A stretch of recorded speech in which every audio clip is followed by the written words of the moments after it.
Hello dearest students, हम लोगों ने अभी तक 2 पार्ट्स के अंदर थ्योरी पढ़ी थी और थर्ड पार्ट के अंदर हमने न्यूमेरिकल क्वेश्चन करना स्टार्ट किए थे। तो थर्ड के अंदर हमने न्यूमेरिकल क्वेश्चन किए थे थर्ड लेक्चर के अंदर।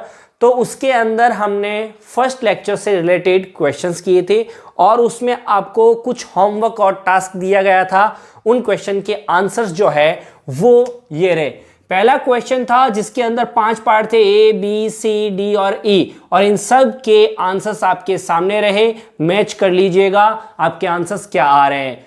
सेकेंड क्वेश्चन था जिसके अंदर कुछ एटम्स दिए थे मैंने, नाइट्रोजन का, कार्बन का, ऑक्सीजन का, 3 दिए थे। उन सब के न्यूक्लियर चार्ज और न्यूक्लियर मास निकालना था, नाभिकीय आवेश, नाभिकीय द्रव्यमान निकालना था, जिनके आंसर्स ये रहे।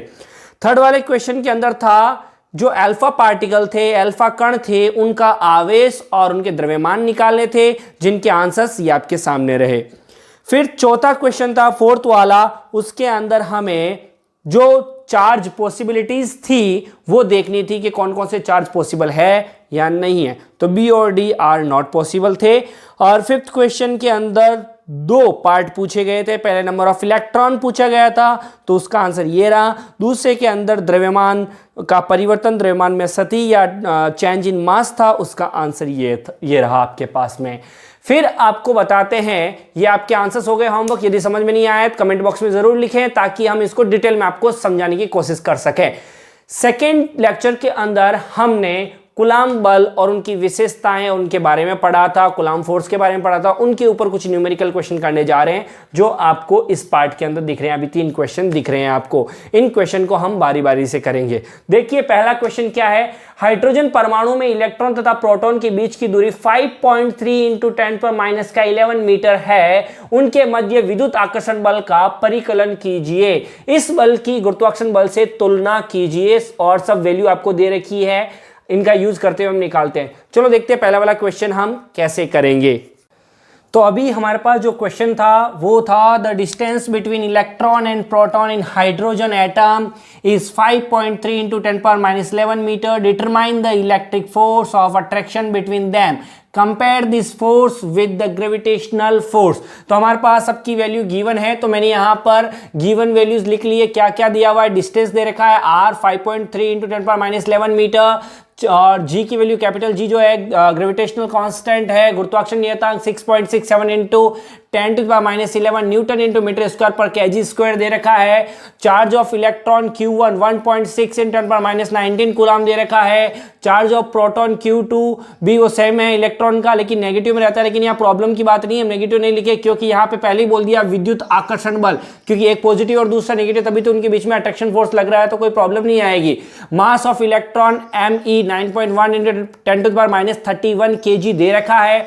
मास ऑफ प्रोटॉन जो है 1.67 × 10⁻27 kg है। पहला पार्ट है कि हमें उसके बीच में विद्युत आकर्षण बल, मतलब एक तरीके से वो बोल रहा है कि कूलाम्ब बल निकालना है। तो कूलाम्ब बल से, कूलाम्ब फोर्स से F of E = K Q1 Q2/r² होता है। मैंने यहाँ पर ऊपर से जो वैल्यू गिवन है वो वैल्यू रख दी। यहाँ पर ये रही K की वैल्यू, ये Q1 की वैल्यू और ये Q2 की वैल्यू, और R1 का स्क्वायर है तो R की जो वैल्यू थी 5.3 × 10⁻11 का होल स्क्वायर कर दिया। अब यहाँ होल स्क्वायर कर दिया तो ऊपर देखो 9 का 9, 1.6 और 1.6 साथ में लिख लिया, और 10 की इनका बेस सेम होने की वजह से पावर क्या हो जाती है, जुड़ जाती है, ऐड हो जाती है। तो 9 का 9 माइनस का 19 आ गया, और यह 5.3 × 5.3 × 10⁻2 होने की वजह से 11 × 2 22 हो गया। अब इन सबको मल्टीप्लाई करें, यहाँ से पॉइंट, इस पॉइंट से कैंसिल कर दो, इस पॉइंट को इस पॉइंट से कैंसिल कर दो। 16 × 16 × 9 तो आएगा 2304,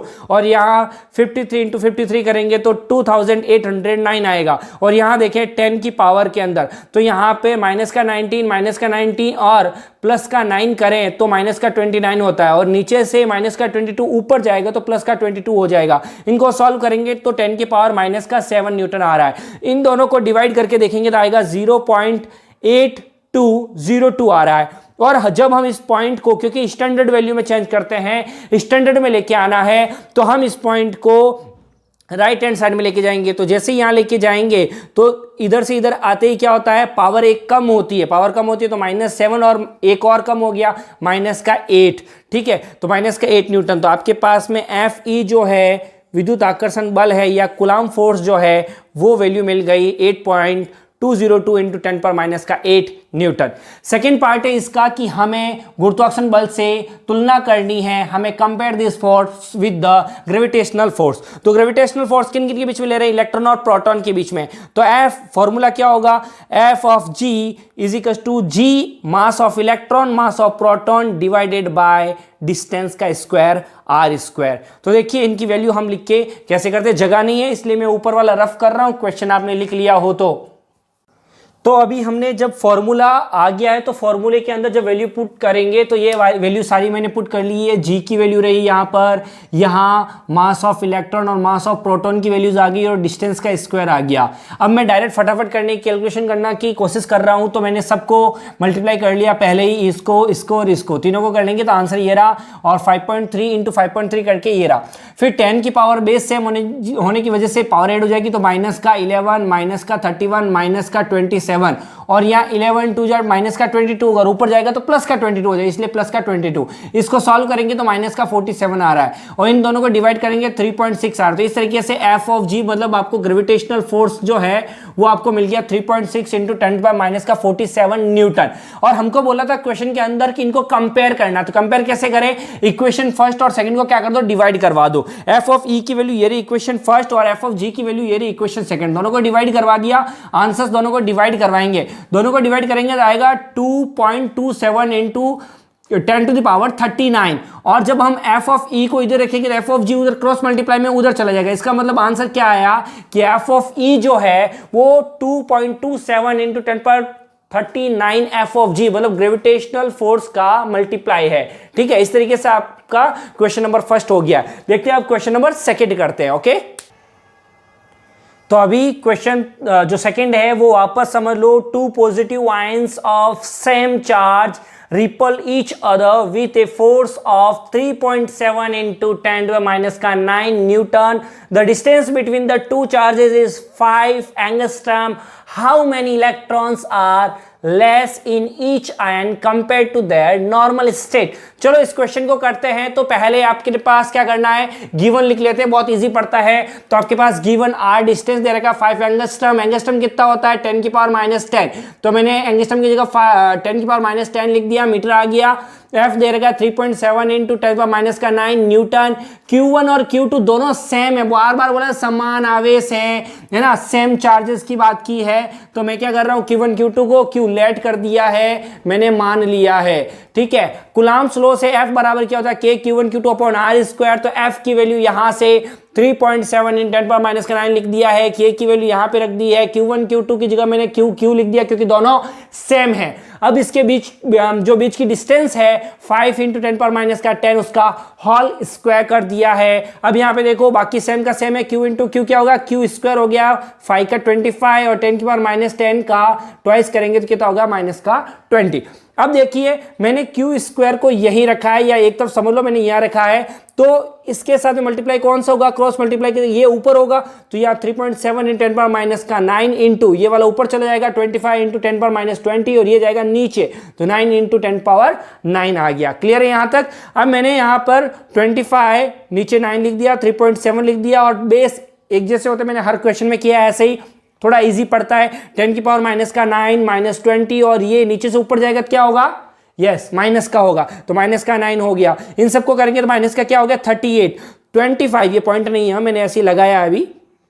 तो 25 का क्या होता है, यहां पर 5 होता है, तो देखो मैंने यहां पे डायरेक्ट लिख दिया, ये रहा 5। 9 का क्या हो गया 3। 3.7 का क्या होता है 1.92 होता है। और 10 की पावर माइनस का 38 क्या होता है 10 की पावर माइनस का 19, क्योंकि 19 2 38 हो जाएगा। तो यहां पर ये हो गया। अब हमने इन दोनों को मल्टीप्लाई किया तो 9.60 डिवाइडेड बाई 3 इंटू 10⁻⁻19 आया। दोनों को डिवाइड करोगे तो आएगा Q 3.20 इंटू 10⁻⁻19 कूलम। तो हमें चार्ज मिल गया है। नंबर ऑफ इलेक्ट्रॉन निकालना है तो Q बराबर क्या होता है Ne। तो N बराबर क्या होगा Q अपॉन E। Q की वैल्यू आपके पास क्लास में आई अभी 3.2 into 10 to the power minus का 19, और यहां पर ई की वैल्यू आपको पता है ये 1.6 इंटू 10 पावर माइनस का 19, दोनों को डिवाइड करेंगे तो ये पूरा का पूरा कट जाएगा, और पॉइंट से पॉइंट यदि अपन डिसेबल करना चाहें, हटाना चाहें तो 16 2 जा क्या होता है 32, तो 2 इलेक्ट्रॉन, इस तरीके से n बराबर 2 इलेक्ट्रॉन आंसर आ गया। ठीक है, अब करते हैं क्वेश्चन नंबर 3। तो पहले थर्ड क्वेश्चन को पढ़ लेते हैं वापस। क्या था, force between 2 point charges in vacuum is 80 Newton, मतलब F बराबर 80 न्यूटन दे रखा है। उसके बाद में if a glass slab of thickness 1 mm, कोई मतलब नहीं हमारे लिए, dielectric constant okay, epsilon r मिल गया है 6 is place between the charges, then determine the value of force. अच्छा, मीडियम के अंदर जो फोर्स है उसकी बात कर रही है, तो हमें पता है we know that F M medium is equal to F upon epsilon R. याद करो मैंने एफ और मीडियम कुलाम बल का माध्यम में बताया था, Coulomb force in medium F M तो 1 अपॉन एप्सिलॉन और एफ आया था, याद आ रहा है आपको, तो वहां से ये फॉर्मूला निकला है। ठीक है, तो यहां पर F की वैल्यू 80 न्यूटन 18 रख दिया, यहां 6 आ गया और 6 3 जा 18, तो 3 न्यूटन आंसर आ गया। बहुत सिंपल सा था ये क्वेश्चन। चलो आगे वाले क्वेश्चन करते हैं अपन, क्वेश्चन नंबर 4, 5 एंड 6। तो अब नेक्स्ट क्वेश्चन है 4, 5 और 6, तीनों प्रश्न को आप आराम से बोर्ड पर देख सकते हैं। पहला जो फोर्थ क्वेश्चन है, फिफ्थ है और 6 है, दोनों हिंदी और इंग्लिश मीडियम दोनों के लिए लिखा गया है। आराम से देखिएगा, मैं इनके आंसर्स इधर कर रहा हूं। ठीक है, तो आप इन आंसर्स को, उत्तर को आराम से देखते रहें। पहला क्वेश्चन जो फोर्थ वाला है, इसमें अभी के टाइम में वो है एक बिंदु आवेश पर तो दो चार्ज दे रखे Q1 और Q2 है, तो मैंने Q1 लिख दिया यहां पर 2 माइक्रो कुलाम, 2 इंटू 10 पावर, माइक्रो के क्या बोलते हैं 10 पावर माइनस का 6 कुलाम हो गया। Q2 इसी तरीके से माइनस का 5 माइक्रो कुलाम था, तो माइनस 5 इंटू 10 पावर माइनस का 6 कुलाम लिख दिया। अब इन दोनों के कहाँ थे, 2 मीटर 1 मीटर पे और -2 मीटर 4 मीटर पे थे। ठीक है, और डायरेक्शन के अंदर पोजीशन वेक्टर इनके आराम से निकाल सकते हैं। पोजीशन वेक्टर 1 के लिए R1, 2 के लिए R2, तो 1 के लिए क्या है 2 i cap plus 1 j cap, ये 2 i cap plus 1 J cap, ये माइनस का और ये प्लस का है, तो माइनस का 2 i कैप प्लस का 4 जे कैप। समझ में आ गई, मीटर में था तो मीटर में, तो ये इस तरीके से आप इनके पोजीशन वेक्टर लिख दिए और Q1 Q2 लिख दिए। अब देखो, एक Q1 है पॉजिटिव का और Q2 क्या है नेगेटिव का, तो एक पॉजिटिव और दूसरा नेगेटिव, विपरीत आवेश हो गए, ऑपोजिट क्या हो गए चार्जेस हो गए, तो अट्रैक्शन होगा रिपल्सन अट्रैक्शन होगा। तो यहां पर देखो बल कौन सा होगा, अट्रैक्शन होगा, ये आपका अट्रैक्शन फोर्स रहा, आकर्षण का रहेगा।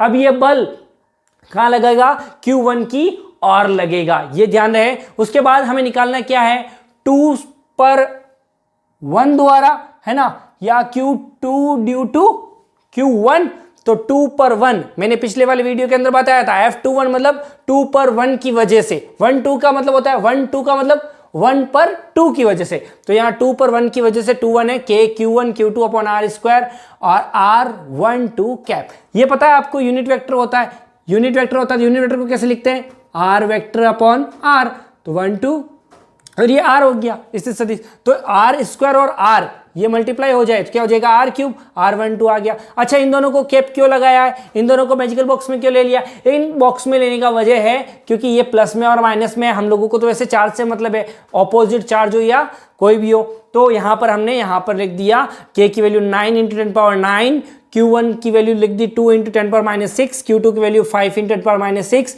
इसकी वैल्यू यहाँ पर लिखी हुई है और इसकी वैल्यू यहाँ पर लिखी हुई है। ये सब बेसिक है, 11th के अंदर था। अब इन दोनों को सॉल्व करेंगे तो 2 i कैप माइनस माइनस क्या हो गया प्लस का, तो 2 और प्लस का 2 कितने हो गए 4i, और प्लस का 1 और माइनस का 4, माइनस प्लस माइनस हो गया माइनस का 4, तो माइनस का क्या बचा 3, तो माइनस का 3i कैप, क्यूब का क्यूब। यहाँ पे भी देखो 2 माइनस माइनस प्लस, तो 2 और 2 कितने हो गए 4, 4i कैप, प्लस का 1 माइनस प्लस माइनस, तो माइनस का 3, तो यहाँ पे क्या हो गया माइनस का 3 जे कैप। यहाँ तक समझ में आ गया। अब देखिए इस कैप को सॉल्व कैसे करते हैं, ये होता है a माइनस बी, तो ऐसे कहते हैं root of a square plus B square, तो पहले क्या 4 स्क्वायर और फिर क्या है प्लस का, फिर माइनस का 3 स्क्वायर, तो क्या हो गया 4 का 16 9 कितना हो गया 25, और रूट ऑफ 25 कितना होता है 5 होता है। ठीक है, तो यहाँ पे 5 का क्यूब हो गया और ये आंसर आ गया 90/5 का क्यूब कितना होता है 125, दोनों को डिवाइड करेंगे 0.72 10 पर माइनस का 3 आएगा। ठीक है, ये तो सॉल्व करना आ गया ना। अब उसके बाद ये एज इट इज इसकी डायरेक्शन बताता रहेगा, साथ में पोजीशन वेक्टर चलते रहेंगे, और यहां पर ये पॉइंट स्टैंडर्ड स्टैंडर्ड आंसर चाहिए ना, तो ये पॉइंट कहाँ जाना चाहिए, एक नंबर के बाद, तो ये पॉइंट यहाँ से यहाँ जाएगा, तो ये पॉइंट यहाँ से यहाँ जाएगा, तो इसकी पावर में मैंने कहा था पावर में कमी आती है, ऐसा समझ लो, या फिर इसका जो पावर होता है उसमें -1 ऐड हो जाता है, तो -1 ऐड होगा, -3 और -4, इस तरीके से F21 जो है आपके पास में यह आंसर आया। यह आपका क्वेश्चन नंबर 4 का आंसर था। अच्छे से देख लीजिए और अपना क्वेश्चन का जो आंसर आया है आपने जो सॉल्व किया वो मैच जरूर कीजिए। अब करते हैं क्वेश्चन नंबर 5 का आंसर।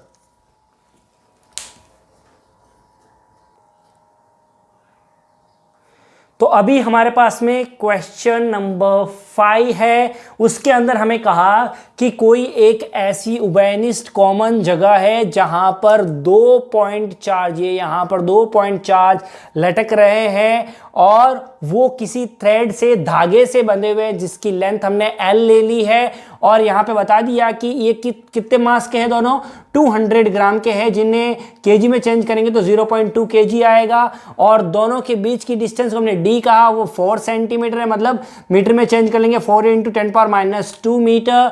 अब इन दोनों के अंदर चीज को समझना क्या चीज है, हमने बीच में से एक लाइन ड्रॉ की तो इन दोनों को बीच में क्या करेगा, एंगल को तोड़ेगा, जो कितना होगा, थीटा और थीटा हो गया, दोनों बराबर एंगल में टूट गया है। अब हमने यहां पर एक तरीके से ये लाइन तिरछी लाइन है, 2 पैरेलल लाइन, इसके पैरेलल लाइन एक ड्रॉ की है, इसके जस्ट पैरेलल और इसके जस्ट पैरेलल यहां लाइन ड्रॉ की है, पैरेलल लाइन करते हैं और एक स्लाइड लाइन जो होती है तिरछी लाइन काटती है, तिर्यक रेखा काटती है, तो क्या बनता है, जेड बनता है, जेड बनता है। ये देखो अल्टरनेट एंगल, एकांतर कोण थीटा, थीटा बराबर हो गया, इसकी थीटा बराबर हो गया, जेड बन रहा है ना। इसलिए ध्यान रखें क्या बोल रहा हूं मैं, दोनों आवेश है, चार्ज पार्टिकल है, तो दोनों के अंदर क्या लगेगा, फोर्स लगेगा, कौन सा, कूलाम फोर्स। इसलिए देखो फोर्स इधर और इधर ये फोर्स लगा हुआ है।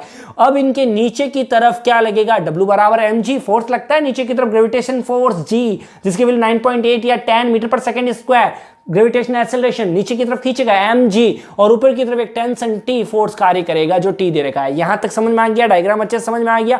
अब चलते हैं अंदर, साम्य अवस्था या इक्विलिब्रियम स्टेट की बात करते हैं हम, तो उसके अंदर क्या होगा कि इस फोर्स का पहले बात करते हैं। अब देखो जहां थीटा होता है उधर क्या होता है, कॉस थीटा, बराबर है ना, जहां थीटा होता है वहां कॉस थीटा, तो थीटा, तो ये T कॉस थीटा के कंपोनेंट में टूटेगा, तो T कॉस थीटा किसके बराबर, mg के, तो इसलिए T कॉस थीटा बराबर mg। और जहां थीटा नहीं होता दूसरा क्या होता है, साइन थीटा, तो यहां T कॉस थीटा, तो इधर क्या आएगा, T साइन थीटा, तो यहां पे T sine theta, T sine theta किसके बराबर है, F के बराबर है, तो F के, और F कौन सा फोर्स है, कूलाम फोर्स है, तो F बराबर क्या होगा, K Q1 Q2 अपॉन बीच की डिस्टेंस, तो बार बार हमने R लिया, तो यहाँ डिस्टेंस क्या लिया, D, तो D स्क्वायर, कोई प्रॉब्लम नहीं है, ठीक है। तो ये दोनों आ गए, तो हमारे पास में एक इक्वेशन फर्स्ट ये आ गई है, दूसरी इक्वेशन ये आ गई है, ठीक है। अब यहाँ पे Q1 और Q2 दोनों चार्ज किया है, इक्वल है, यहां पे बोला हुआ है कि दोनों चार्ज बराबर है, देखो कहीं पे लिखा हुआ है, ये रहा समान आवेशित है ना, इक्वल चार्ज्ड है, इक्वल चार्जेस्ड है, तो ये दोनों समान है, तो Q1 Q2 बराबर होगा, तो Q1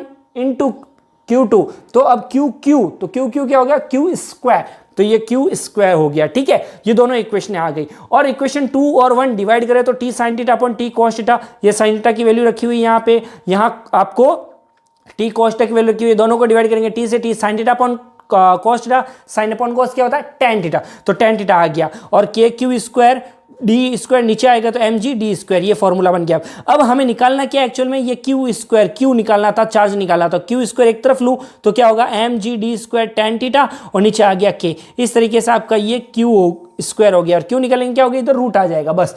अब यहाँ एक प्रॉब्लम आ रही है tan थीटा, तो एक छोटी सी चीज है नॉलेजेबल, वो देखो यहाँ पर D जो है वो 4 सेंटीमीटर, L क्या है 40 सेंटीमीटर, तो बहुत छोटा हो गया, इसका मतलब L तो है बहुत ज्यादा हो, और ये D क्या हो गया, बहुत छोटा, तो ये और छोटा, और D/2 करेंगे तो और भी ज्यादा छोटा। ये मैंने एक छोटा पोर्शन लिया है, ये वाला इधर से आधा पोर्शन लिया है, ठीक है ना, ये आधा इधर से इधर वाला आधा पोर्शन लिया है, तो ये यहाँ पे देखिए tan थीटा का रेशियो और sin थीटा का रेशियो लगभग क्या होगा, बराबर ही होने वाला है, ठीक है। तो यहाँ पे D/2 परपेंडिकुलर D/2, और ये क्या हो गया, हाइपोटेनस L हो गया, तो D/2, तो 2 कहाँ आ गया, नीचे, तो ये sin थीटा बराबर क्या हो गया, D/2L, L कितना हो गया, D कितना है 4, L कितना है 40 सेंटीमीटर की बात कर रहा हूँ अभी मैं, ठीक है। तो यहाँ पर ये दोनों डिवाइड करेंगे तो sin थीटा बराबर क्या होगा, 1/20। अब समझना tan थीटा की जगह मैं क्या लिख सकता हूँ, sin थीटा लिख सकता हूँ, बराबर है। तो यहाँ पर इनकी Q बराबर करेंगे √ M की वैल्यू 0.2 kg, G की वैल्यू 9.8 होती है, हम tan लिखेंगे, और डी स्क्वायर डिस्टेंस कितनी है 4 × 10⁻², ये रही यहाँ से लिख दिया स्क्वायर, और इंटू 10 की जगह मैंने क्या बोला साइन थीटा की वैल्यू भी लिख सकते हैं 1/20, 1/20 9 × 10⁻9 के की वैल्यू होती है, पता है आपको। अब यहाँ पे देखो इसको 20 से इसको और इसको काट लेंगे और कट करेंगे तब कितना आएगा 16 बचेगा, 4 2 जा 16 ना, ये 16 बचेगा, 10 की पावर इन सबको सॉल्व करके माइनस का 14 और 9, 16 का क्या होता है 4, 9 का कितना होता है 3 और 14 का कितना होता है 7, तो ये भी आपका आंसर है। और आप और ज़्यादा करना चाहते हो तो 4/3 क्या था 1.33 × 10⁻⁷ कूलाम होगा इसका आंसर। ये दोनों ही आंसर है, ठीक है। आप जो भी इसमें से चाहो वो कर सकते हो। अच्छे से समझ में आ गया, बराबर वापस देख लीजिए, नहीं समझ में आता है वापस रिपीट पॉज करके पीछे वीडियो ले जाकर वापस देखिए इसको, ठीक है। अब क्वेश्चन नंबर 6 आपके सामने कर रहा हूं, क्वेश्चन नंबर 6 अच्छे से देख लीजिए तब तक। अब देखिए क्वेश्चन नंबर 6 को, क्वेश्चन नंबर 6 है, उसके अंदर दो चार्ज बोले हैं Q1 Q2, मैंने ये ले लिया Q1 और ये ले लिया Q2, ये Q1 है और ये Q2 है, दोनों चार्ज है एक दूसरे से स्मॉल r डिस्टेंस पे है, स्मॉल r डिस्टेंस पे ये दोनों पड़े हैं। फिर बोला कि उसके बीच में Q आवेश कहीं पे रख रहे हैं, मान लो यहाँ पर लाके हमने Q आवेश रख दिया है, कोई बात नहीं, कहां पे रखें कि उस पर बल ना लगे, उस पर फोर्स नहीं लगना है, इक्विलिब्रियम स्टेट लेके आनी है। चलो कोई बात नहीं, हमने कहा कितना दूर ले जाके रखा, मान लो हमने d डिस्टेंस पे रखा, ये हमने माना है लेट किया है d डिस्टेंस पे रखा, ठीक है। तो टोटल r है और ये d है, तो बचा हुआ कितना होगा भाई, बचा हुआ यहां से यहां तक कितना होगा टोटल r - d ना, ये इनके बीच की डिस्टेंस होगी, बराबर। यहां तो कोई प्रॉब्लम नहीं है, डी हमने लेट किया है और डी लेट किया तो टोटल आर है, टोटल आर में से डी गया तो आर - डी यहां बचा। अब देखो यहां पर Q1 और Q2 के बीच में Q आ गया, बराबर। तो अब Q1 और Q के बीच में एक फोर्स लगेगा और एक Q और Q2 के बीच में फोर्स लगेगा, दोनों का ग्रेविटेशनल फोर्स लगेगा, तो वो देखते हैं, ठीक है। तो इक्विलिब्रियम स्टेट पे साम्य अवस्था में एट इक्विलिब्रियम स्टेट, तो उस अवस्था में क्या होगा, उस पोजीशन में क्या होगा, इन दोनों के बीच में लगने वाला फोर्स और इन दोनों के बीच में लगने वाला फोर्स क्या हो, इक्वल हो, है ना। तो देखो यहां का फोर्स में क्या लिखता हूं, K Q1 चार्ज Q के बीच, Q1 चार्ज Q के बीच, और इनके बीच की डिस्टेंस क्या है D स्क्वायर इजिकल्स टू क्या होगा K, इसमें चार्ज Q2, दूसरा वाला Q अपॉन बीच की डिस्टेंस का स्क्वायर R - D का होल स्क्वायर। दोनों फोर्स बराबर होने तभी तो ये इक्विलिब्रियम स्टेट में होगा, है ना, कोई फोर्स नहीं लगेगा, इक्वल होगा तभी। K से K कट गया, Q से Q कट गया, ठीक है। अब आप क्या करेंगे, R - D का स्क्वायर को अपना क्रॉस मल्टीप्लाई करेंगे तो ऊपर की तरफ, नीचे D स्क्वायर, उधर क्या बचा था Q2, ये Q1 किधर आ जाएगा नीचे Q1। अब इसको कैसे लिख सकते हैं, R - D और D दोनों का स्क्वायर है, दोनों को लिख सकते हैं Q2 अपॉन Q1, बराबर है। अब इसको स्क्वायर को उधर भेज दे तो R - D अपॉन D बराबर √Q2 अपॉन Q1, राइट है। अब इसको क्या लिख सकते हैं, R upon D - D upon D बराबर √Q2 अपॉन Q1, दोनों कट के क्या हो गया 1, R - D इधर क्या हो गया माइनस का 1 बराबर √Q2 अपॉन Q1। अब यहां देखना छोटा सा चीज है कि R अपॉन D 1 उधर जाएगा तो 1 प्लस क्या होगा Q2 अपॉन Q1। आपको निकालना क्या था, डिस्टेंस, कि कहां पर रखें कि ये कंडीशन ओबे हो जाए, ये लग जाए, तो D डिस्टेंस, तो D निकालना है, तो D निकालना है, D ऊपर जाएगा और ये कहां आएगा नीचे, तो R upon 1 plus √Q2 upon Q1। इस तरीके से आप डिस्टेंस निकाल सकते हो। ध्यान रखें ऐसे क्वेश्चन भी आते हैं जहां पर आपको Q2, Q1 और R की वैल्यू गिवन होगी, इस फॉर्मूले के अंदर आप रख कर आंसर निकाल सकते हो। तो ये क्वेश्चन भी है और एक तरीके का डेरिवेशन हो गया और आपको एक फॉर्मूला मिल गया, तो इस फॉर्मूले से भी आप क्वेश्चन निकाल सकते हो। आज का सेशन यही खत्म होता है। अब आपके बोर्ड के ऊपर कुछ क्वेश्चन मिलेंगे, टास्क मिलेंगे। पहले वाली सीट आपको दे चुका था, सेकंड सीट अभी कुछ क्वेश्चन आएंगे, उन क्वेश्चन को करना है आपको और उनके आंसर्स को कमेंट बॉक्स में लिखना है। कोई भी क्वेश्चन समझ में नहीं आता है, सॉल्यूशन समझ में नहीं आता, कमेंट बॉक्स में जरूर लिखें ताकि हम नेक्स्ट वीडियो के अंदर उसका सॉल्यूशन कर सकें। तो नेक्स्ट आपके होमवर्क के लिए क्वेश्चन आ रहे हैं अभी, ठीक है। मैं लिखता हूं क्वेश्चन आपके होमवर्क के लिए। ओके, आपको बोर्ड के सामने कुछ टास्क मिल रहा है। टास्क में देखिए क्वेश्चंस लिखे हुए हैं, इसलिए यहीं पे वीडियो को पॉज करके रोक कर आप आराम से इन क्वेश्चंस को हिंदी मीडियम वाले हिंदी में, इंग्लिश मीडियम वाले इंग्लिश में अपनी किसी कॉपी में क्वेश्चन को लिख लिए और लिखने के बाद उनका आंसर सॉल्यूशन निकालिए। सॉल्यूशन करके आंसर निकाल के अपने कमेंट बॉक्स में आंसर लिखना है। अभी तक ये क्वेश्चन जो है 5 लिखे हुए हैं, 2 क्वेश्चन और लिख रहा हूँ मैं। आराम से पॉज करके इन 5 क्वेश्चन को लिख लो। अभी 2 क्वेश्चंस और आ रहे हैं, ठीक है, उनको और पॉज करके लिख लेना है। आराम से क्वेश्चंस लिखो, सॉल्यूशन करो, कमेंट बॉक्स में लिखो। यदि आपको कोई भी क्वेश्चंस नहीं आता है तो आप वहां पे बता दीजिए कि इन क्वेश्चंस को रिपीट करें, तो मैं वापस नेक्स्ट वीडियो के अंदर इनके सॉल्यूशन बता दूंगा, ठीक है। ये टास्क नंबर 2 है। टास्क पहला वाला मैं दे चुका हूं और उनके आंसर्स भी इस वीडियो में बता दिए थे मैंने शुरुआत के अंदर, ठीक है। तो अभी 2 क्वेश्चंस और आ रहे हैं आपके सामने अभी। तो अभी आप देख रहे हैं कि 2 क्वेश्चंस और ऐड हो गए हैं, 2 प्रश्न और ऐड हो गए हैं ऊपर। तो इनको भी आपको लिख लेना है कॉपी के अंदर। क्वेश्चंस करने के लिए, इन प्रॉब्लम को सॉल्यूशन करने के लिए पहले बता दूं, यदि आपने वीडियो फर्स्ट से लगाकर अभी तक के सही तरीके से नोट्स नहीं बनाए हैं तो आप प्रॉब्लम में आ सकते हो, नहीं तो आप आराम से क्वेश्चन कर पाओगे। इतने हार्ड भी नहीं है, बस अच्छे कंटेंट करने की तैयारी की है, अच्छा इकट्ठा करने की कोशिश की है तो आपको अच्छे अच्छे क्वेश्चन देखने को मिलेंगे। आप अच्छे से इन प्रॉब्लम्स को सॉल्व कीजिए, कमेंट बॉक्स में ज़रूर आंसर दीजिए और नेक्स्ट में जो आंसर अच्छे तरीके से देंगे उनके नेम में नेक्स्ट वीडियो के अंदर अनाउंस करने वाला हूं कि इन लोगों ने बहुत अच्छे से क्वेश्चंस को किए हैं और अच्छे से आंसर को दिए हैं, ठीक है। और यदि आपको अच्छा लगा है, कंटेंट बहुत अच्छा लगा है तो प्लीज़ लाइक कीजिए, सब्सक्राइब कीजिए और आगे से आगे शेयर कीजिए ताकि बहुत लोगों का फ़ायदा हो, क्योंकि मैंने इसीलिए बनाया है ताकि यदि मैं बहुत सारा कंटेंट एक साथ इकट्ठा कर दूं तो आप सबके लिए हेल्पफुल हो सकता है। इसलिए एंजॉय कीजिए इसको, अच्छे से पढ़िए। थैंक यू, जय हिंद।